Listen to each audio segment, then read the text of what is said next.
use that thing to connect, like that golden thread, to connect with somebody else. This was a couple of years ago, and we had a family member who had died, and it brought back a lot of old grief for me over the death of my mother. My mother died when I was very young, and I thought, oh, well, my grief, that's all gone now, and I'm fine. Something about this death was like a plow in the ground, and all of a sudden, there it was again. All of it. And so on this particular March day, got to do your grocery shopping, right? So I go out, I'm pushing my cart around, and this very cheery voice says, "You want a clementine?" And I thought, no, not really. And so I say, "Thank you, no. They're a little like oranges and a little like tangerines. Are you sure you don't want one?" "No, thank you, I'm kind of in a hurry." "They're free." Persistent little thing. So I thought, well, she'll think I'm rude. So I go back over, I push my cart over, and I think, well, what the heck? And she goes, "Oh, I'll get one for you, a good one for you and a good one for me." And we're peeling our clementines, and I realize I'm not going to have to talk very much because she's pretty talkative. And she said she had just moved back here from California, but she grew up in Indiana, and she grew up poor. And she said, citrus used to be a real treat. And she said, "I remember one day when my dad," she said, "sometimes he would bring us oranges." She said, "One day when he brought just me an orange, not my brothers," she said, "because I was really sad." I thought, uh-oh, she's got my number. And she said, "And I took it to the top of the highest snow hill I could find in South Bend." And she said, "And I peeled that thing, and I put it in my mouth and bit down, and it was just like biting into sunshine."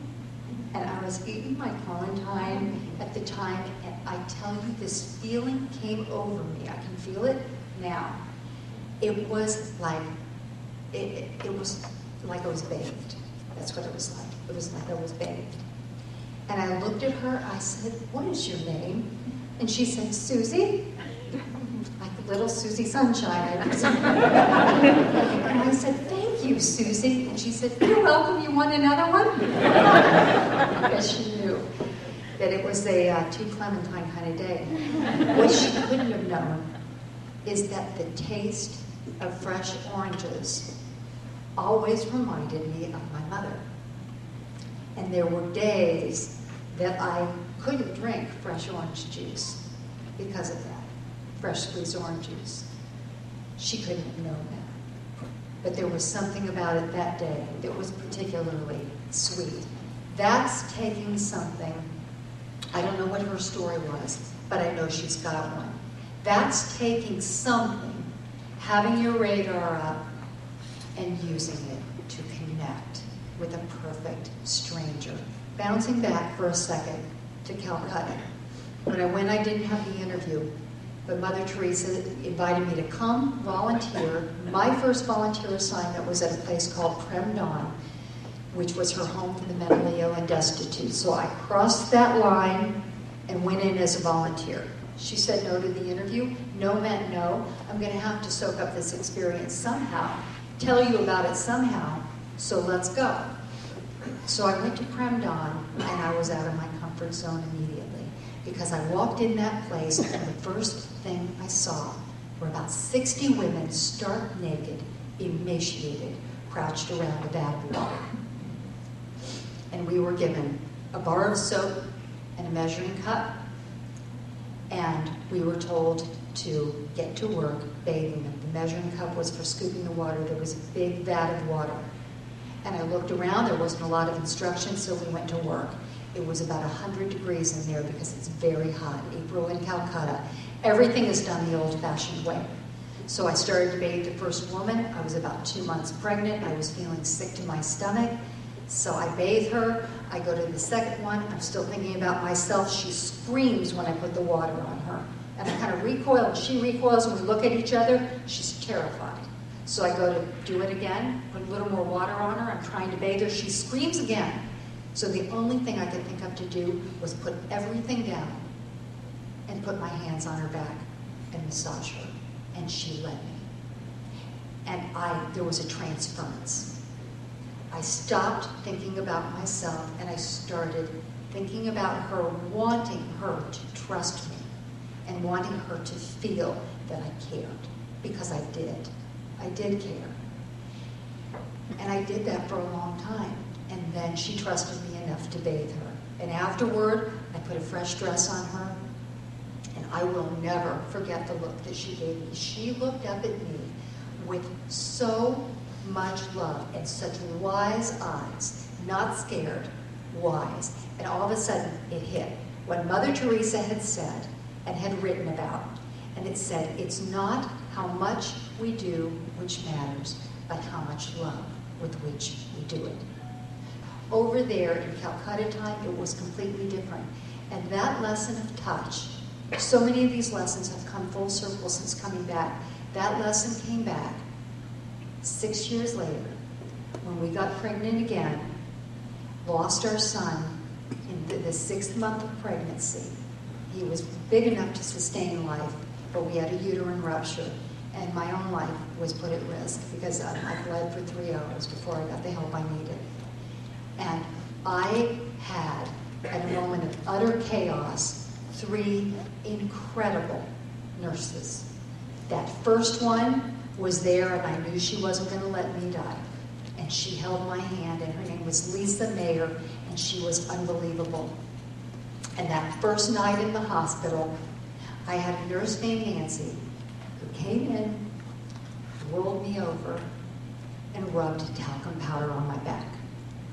And did it with the loving touch of a mother.